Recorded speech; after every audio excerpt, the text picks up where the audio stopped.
Metal Up World. This is CJ with CJOrtiz.com and MetalMotivation.com. This is the first episode of a new 5 message series I'm doing, which is all being shown in my Life Domination online coaching program. And you can learn more about that if you visit the link below. In this special series, I've invited my son Joseph to join me. We're going to talk about a number of topics that I believe are going to be pertinent to you. Now, Joseph is my second son, 28 years old. He is a filmmaker, videographer, editor, producer, and he's done a lot for me over the years to help me with my own business, as well as doing it for many others. But in the backstory, he and I talk a great deal about a number of subjects, not just business, but also family, politics, sociology, philosophy, religion, all sorts of things. And he has a tremendous mind, and I wanted him to be a part of this. Now, one of the things that's really interesting, Joseph, and I often tell people this story, and I want to start with this story because it really is, to me, the epitome of Joseph's mindset and heart. And that is that when he's always known what he wanted to do. Ever since he was small, ever since he could pick up a camera, he knew he wanted to make movies. He wanted to shoot video. And I remember once he might have been 8 or 9 years old, and we were living not far from here, and some friends had come down from another state to visit, and Joseph was showing some of his videos, and we were talking about what Joseph wanted to do. And one of the members of the couple sat down and asked Joseph and said, "Is this what you want to do? Is being a filmmaker your dream?" And Joseph, you looked her straight in the eye and said, "No, ma'am, I'm not dreaming. That's my plan." And I remember turning to your mother at the time and saying, you can't coach that. To understand the difference at that young an age between a dream and a plan has, in fact, it's now a part of my actual teaching where I say it's your plans, not your dreams, that come true. But go back to that.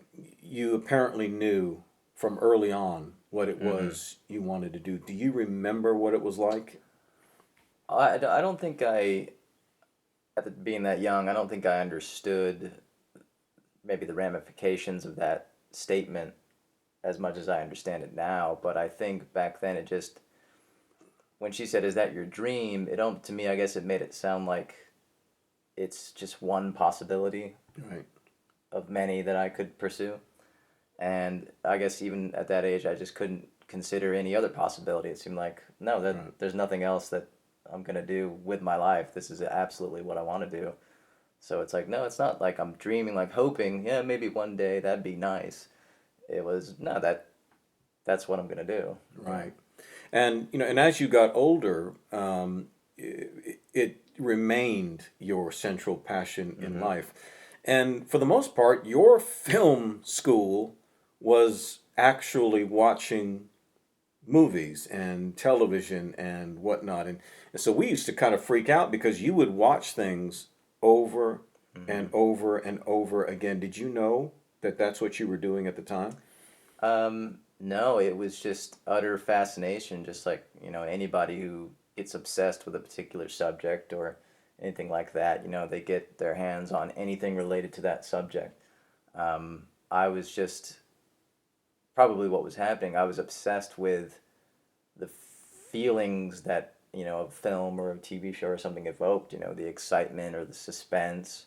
I remember when I was a kid, I would watch Mary Poppins all the time, Mm, and my favorite sequence in that was the dance sequence where all the chimney sweepers are right. moving in and out of the chimneys. I always thought it was so cool. It's just the way they did it, the way they shot it, and I think at the time it was just I couldn't get it. It didn't matter if I watched a movie 5 times in a row. I was always seeing something different every time I watched it, and I think what it ended up doing was creating almost kind of an unconscious library in my head of Mm, shots and scenes and stagings and everything. And so I think when you say it was a film school, it really was. At the time, I didn't realize it, but I was logging everything I was seeing. And, I think that's kind of what any sort of creative person does is they take what they've experienced and kind of recode it into mhm. something new. hopefully you're not just copying someone straight off. But yeah, I think at the time it was really just an obsession with that craft. It's funny because later on, in fact, I was telling somebody just this morning talking about you, and I said, Joseph, you graduated high school with a 4.0. You had gotten honors and awards and all that sort of thing. You won your high school Film festival, film yeah. festival. It was the production and the film was just, your teacher knew to put it at the end. Mm, It was really really good. But I mean, I remember every day you would come home and there was never any problems out of you, which we're always thankful for. Um, but you would come home, you would get a snack, you would go upstairs, you'd sit down on the little couch in your bedroom, you're rooming with your brother, and you would sit down and you would do your homework or right. whatever. And then you were done early. And then you pretty much, whether it was video games, TV, or movies, you would do that for the rest of the night. And I remember I'd get people, who would ask me, "Are you worried that your son is spending so much time in front of the television?" I said, "He's not doing it for the same reason you might be doing it. Right. He's literally building a catalog and a library in his mind of character, story, lighting, cinematography, framing. Everything was Mm-hmm. being logged." And the reason why I say that is because that's what I did. Because I went to school for graphic design and visual communications and all of that. And so I've been doing that for 25 years. So that when I sit down now and I look at a project, somebody's book cover or logo or whatever, in a layout, I can render something very, very quickly because I've approached and solved a million different visual problems. So I have a clip art library, so to speak, a visual library in my mind of typography and color and image and whatnot that I can move around at any time and create something new very, very fast, where it would take somebody, 8, 9, 10 times as long and may not be able to do it as well. And so, and we're going to talk about this in the next episode, it got to that place where you had again graduated with a 4.0, so obviously your grades weren't affected. Mm-hmm. You know what I mean? Your grades weren't affected, your lifestyle wasn't affected. But then we got to the place where you had graduated and we had to decide what you were going to do from there. Now obviously this discussion is really addressing more the creative side of things, and there's a lot of people watching who don't are not necessarily in that industry, but I Sure. think they can take a lot of principles from this. um, when you were in those high school years and coming home, uh, what was it? Why? How could you be so casual about you know the balance of schoolwork and pursuing you know this area of interest and actually end up graduating with a 4.0?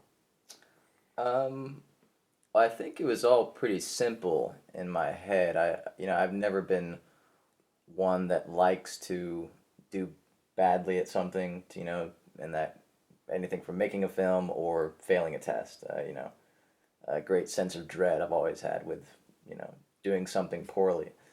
And so what it was clear to me going to school every day that I try my best to, make as good as grades as possible. I apply myself so that one, that causes me less problems. Right. If there's nothing to complain about, then there's nothing that can potentially, roadblock me from Right. doing what I want to do or want to focus on. When I got to my senior year in high school, I was able to actually get a free period. You know, some I could choose to take another class, but I decided to take that time in that free period every day to go to the video production room and work on the weekly news program that we were making for the school. Um, so my excelling in my grades allowed me that opportunity, and I just kind of fed it back into what I wanted to do. Um, but it was just simple. It's get home, get the homework done, because if you don't get it done quickly, it's just going to linger on you all day. You can't Right. concentrate on anything else.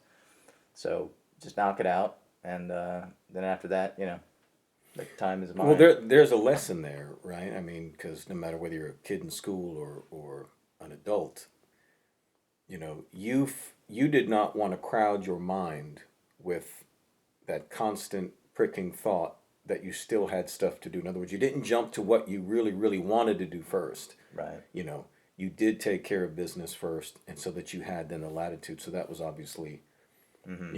important to you. But the proof is in the pudding. It ended up working out very well for you. Sure. I mean, I think, even the time of day that you do something can affect how long it takes you to do it. It can affect your mindset going into it. Coming off of school, my mind is still in that sense of working. Mm-hmm. And so if I try to come home from school and just rest and lounge, I'm going to get out of that mindset. Right. And it's probably, if I waited longer in the day, I probably would even take me longer to do the homework itself, because I wouldn't be, my RPM level wouldn't be running Right. anymore. It would be, I'd have less of a desire to do it even then. So, Well, that's a huge point, and we'll finish on that. Is that you saw the power of momentum working for you. That mhm, coming off of school, you are already in that work mode to some degree. Get a little snack, get up there, get it done. That way, it doesn't have to bother you. Because even if you did wait till later, it would be even harder to do it if you did it later in right. in, in both ways. So, but we're going to talk more about that in the next episode. Joseph, again, such a delight to have you here Happy to be here. on the Life Domination Online Coaching Program. We'll see you in the next episode.